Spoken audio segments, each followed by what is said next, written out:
Hi అండి, అందరికీ జై శ్రీరామ్. ఈరోజు బ్లౌజ్ కటింగ్ చేస్తూ ఒక చిన్ని కథ చెప్తున్నానండి. వీడియో చివరి వరకు చూడండి. కథ నచ్చితే కామెంట్ ద్వారా తెలియజేయండి. మనం చేసిన మంచి ఏదో ఒక రూపంలో ఏదో ఒక సమయాన మన పిల్లల్ని కాపాడుతుంది అని చెప్పడానికి ఈ కథ ఒక ఉదాహరణ. ఒక గర్భిణీ స్త్రీ ఆటోలో హాస్పిటల్కి బయలుదేరింది. దారి మధ్యలో చాలా పెద్ద వర్షం కురుస్తుంది. ఈ గర్భిణీ స్త్రీ చాలా కంగారు పడుతుంది. ఇదంతా గమనిస్తున్న ఆటో వాళ్ళ చాలా జాగ్రత్తగా తీసుకొని వెళ్ళాడు. ఆటో దిగాక, అమ్మ, ఈ గొడుగు వేసుకొని తడవకుండా హాస్పిటల్ లోనికి వెళ్ళు అని చెప్పాడు. అయ్యో అన్న, మీరెవరో నాకు తెలీదు, ఈ గొడుగు మళ్ళీ మీకు ఎలా అందజేయగలదును అని అడిగింది ఆ గర్భిణీ స్త్రీ. అమ్మ, నీ పని అయిపోయాక, నీ అవసరం తీరాక ఎవరికైతే ఈ గొడుగుతో అవసరం ఉందో వాళ్ళకి ఈ గొడుగుని అందజేయని చెప్పి ఆ ఆటో వాళ్ళ వెళ్ళిపోయాడు. అప్పుడు హాస్పిటల్ దగ్గరికి లోనికి వెళ్తుండగా ఒక తాత బయటికి వస్తున్నాడు. వర్షంలో తడుస్తూ వెళ్తున్న ఆ తాతను చూసి, అయ్యో తాత, తడిచి వెళ్లకు, ఈ గొడుగు వేసుకుని నువ్వు చేరవలసిన గమ్యానికి చేరు అని చెప్పింది.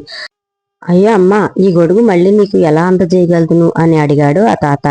ఈ గొడుగు నువ్వు చేరవలసిన గమ్యానికి చేరాక ఎవరికైతే ఈ గొడుగుతో అవసరం ఉందో వాళ్ళకి అందజేయి తాత అని చెప్పి హాస్పిటల్ లోనికి వెళ్లిపోయింది ఆ గర్భిణీ స్త్రీ. తాత ఆ గొడుగు వేసుకుని బస్టాండ్ కి వచ్చేశాడు. బస్టాండ్ లో తను ఎక్కవలసిన బస్సు వచ్చేస్తుంది. ఆ బస్టాండ్ లో అటు ఇటు తిరుగుతూ తడుస్తూ పువ్వులు అమ్ముకుంటుంది ఒక ఆమె.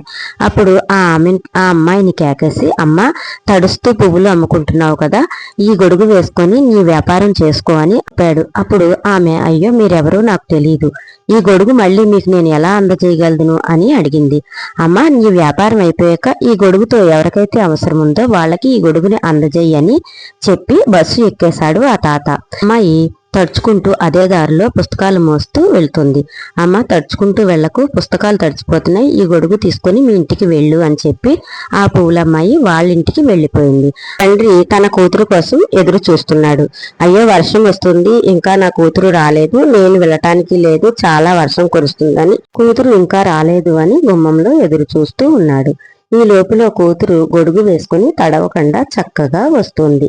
ఆ తండ్రి ఎవరో కాదండి, గర్భిణీ స్త్రీకి సహాయం చేసి తన గొడుగు అందజేసిన ఆ ఆటో వాళ్ళనే ఆ తండ్రి. చూసారా ఈ కథలో అర్థం? మనము ఎవరికైనా మంచి చేస్తే ఆ మంచి మనకి ఏదో ఒక రూపంలో మన పిల్లలకి తిరిగి వస్తుంది అని చెప్పడానికి ఈ కథ ఒక ఉదాహరణ. నిజమే అయితే కామెంట్ ద్వారా తెలియజేయండి. Like, share, comment, subscribe.